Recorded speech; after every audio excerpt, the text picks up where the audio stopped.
Welcome inside the Sportsnet Central Studios. Ken Reed, Danielle Michaud with you. And Kenny, baseball's weird. I really don't know what else to say. The Royals, 10 players not in the lineup for them coming to Toronto. They've got guys who've had maybe 3 at-bats all season, guys making their MLB debut, and they win 3-1. See, to me, that's why baseball's so cool, because you sit there going, oh, well, the Jays should just dominate. No, there's a lot of good ball players out there, as Kansas City proved tonight with that 3-1 win. Let's get more with Jamie and Joe.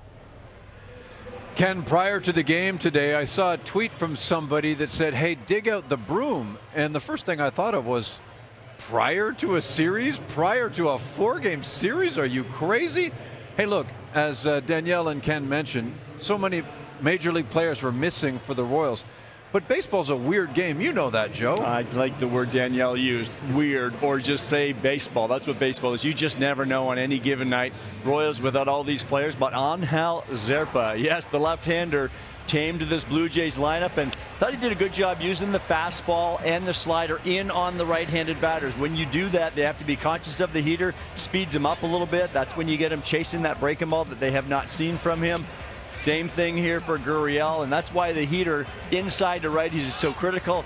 Elevated a little bit. Chapman can't quite get to that pitch. They did hit some balls hard off the Royals left-hander, but just never quite got enough to cash anything in. Hard hit balls, you know what that means? It means your process is good, the approaches are good, keep doing what you're doing, but it does not help on the scoreboard, and that's what can happen on any given night in a baseball game, and the Royals did it tonight. There were lineup changes prior to the game, and the manager, John Schneider, said it will be this way for a while, notably Vladimir Guerrero Jr. hitting second, Bo Bichette hitting fourth. The reasoning for Bichette is that they want him up at the plate with runners in scoring position, mostly, runners on base generally.